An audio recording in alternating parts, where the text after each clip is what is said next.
નમસ્કાર દર્શક મિત્રો, હું છું શ્યામલ મહેતા. આપ જોઈ રહ્યા છો બાજ નજર. મિત્રો, થોડા સમયથી એક વાત ચર્ચાના ચગડોળે ચડી છે.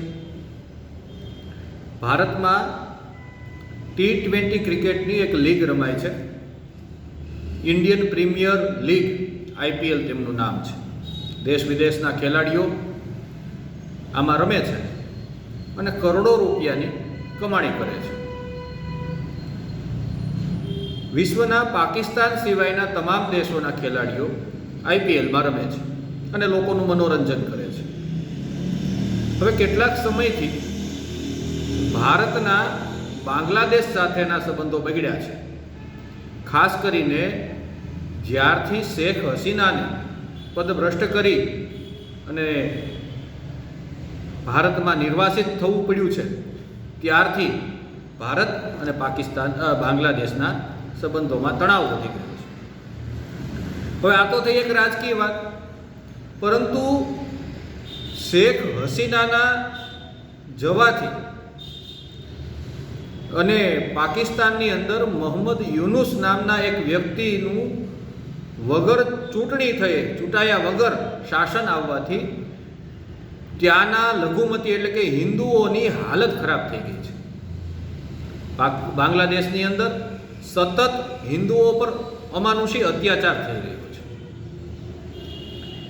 એટલે પરિસ્થિતિ એવી થઈ છે કે તે હિન્દુઓના કારણે જે તેમના પર અત્યાચાર થઈ રહ્યો છે, ભારતમાંથી અવાજ ઉઠી રહ્યો છે અને બાંગ્લાદેશ સાથેના સંબંધો ક્રમશઃ વધુ ને વધુ બગડી રહ્યા છે. પરંતુ તેમને તે કટ્ટરપંથીઓ, બાંગ્લાદેશના જે કટ્ટરપંથીઓ છે, તેમને મોહમ્મદ યુનુસની સરકારનો ટેકો છે.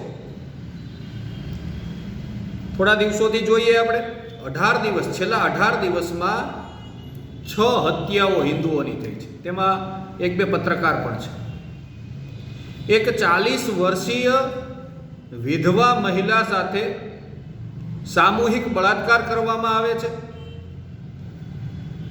તેમને ઝાડ સાથે બાંધી દેવામાં આવે છે, નિર્વસ્ત્ર કરીને તેમના પર ઠંડુ પાણી રેડવામાં આવે છે.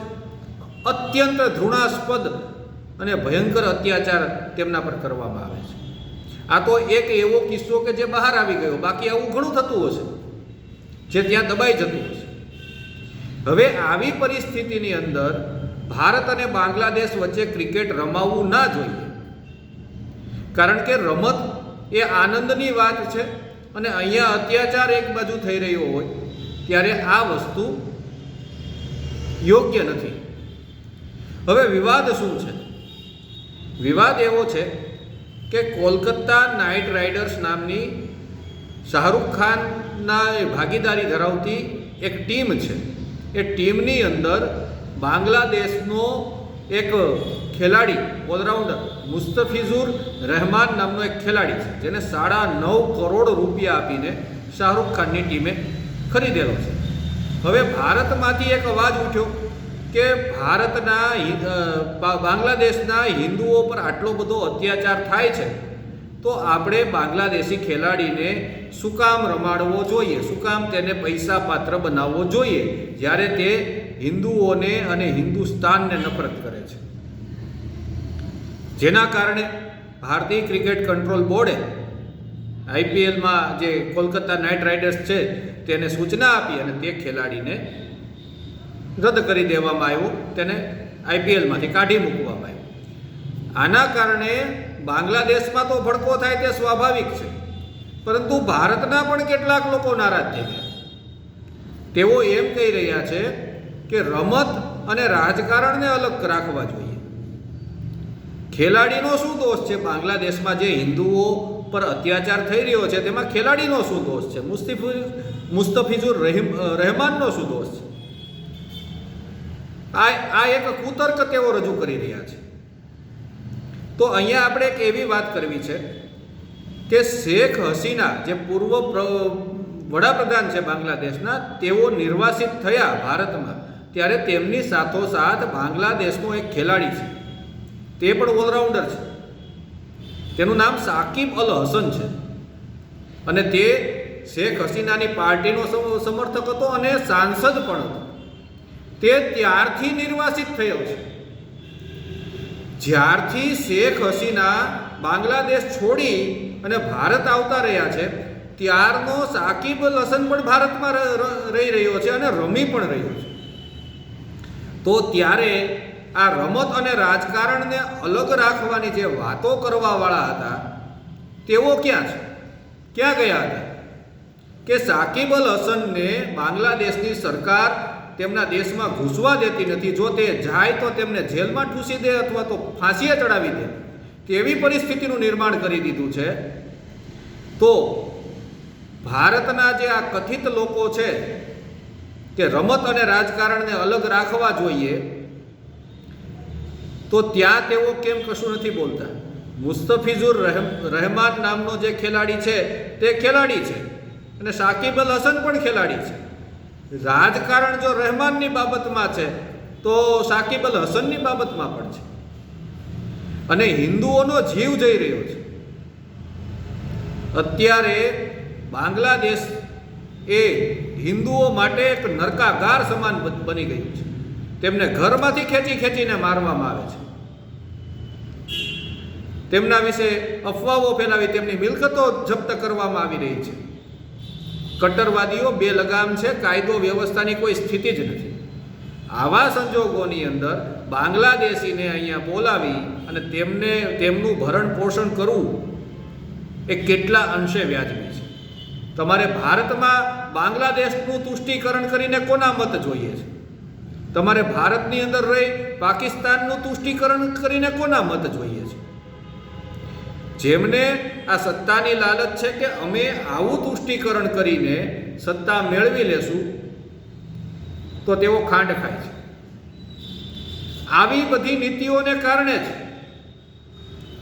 ઘણા રાજકીય પક્ષો પોતાનું અસ્તિત્વ ગુમાવવાને કગાર પર આવી ગયા છે. એક વોટ બેંકને રાજી કરવા માટે જે દેશ વિરોધી કૃત્યો થઈ રહ્યા છે, આપણો વિરોધ તે બાબતે છે. આ એક વિચિત્ર ચરિત્ર છે, બેવડા માપદંડો છે કે તમારે સૌથી પ્રથમ તો દેશ હોવો જોઈએ. રમત બમત તો બધી અલગ વસ્તુ છે. દેશ જ્યારે કોઈ લાઈન પકડે, કોઈ માર્ગ પર ચાલતો હોય તો દેશની સાથે રહેવું. પાર્ટી ગમે તે શાસનમાં હોય, ભાજપ હોય, કોંગ્રેસ હોય, અન્ય કોઈ જનતા દળ હોય, કોઈ પણ પાર્ટી શાસનમાં હોય, તે શાસન કરતાં દેશ મહત્વનો છે. એટલે જ્યારે આપણે આવી વાત કરીએ છીએ કે રાજકારણ અને રમતને અલગ રાખવા જોઈએ, તો આ રાજ રમતથી આપણે દૂર રહેવું જોઈએ. અત્યારે બાંગ્લાદેશી હિન્દુઓની જે હાલત છે તે અસહનીય છે. ભારત વિશે આપણે કહેવું પડે કે આટલું બધું શક્તિશાળી આ દેશ હોવા છતાં આપણે તે હિન્દુઓ માટે કશું જ કરી શકતા નથી. આ આપણી એક નબળાઈ છે. જરા વિચારો કે વેનેઝુએલાનો રાષ્ટ્રપતિ અમેરિકાની વાત ન માને તો તેમને ઉંચકીને રાતોરાત લઈ જવાય.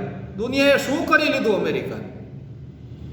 ઇઝરાયલ એક પેલેસ્ટાઇન નામના દેશને ખેદાન મેદાન કરી નાખે. દુનિયાએ શું કરી લીધું તેને? જ્યારે પોતાના લોકોને બચાવવાની વાત આવે છે ત્યારે દરેક લોકોએ કડક પગલાં લેવા જ જોઈએ. પરંતુ આપણે ક્યારેય આવું કરતા નથી. પરિણામે આપણે દરેક વખતે માર ખાઈએ છીએ. આપણે દરેક ભારતીયની વાત કરી રહ્યા છીએ, પરંતુ આપણે તો શું સત્તા સાથે નિસ્બત છે?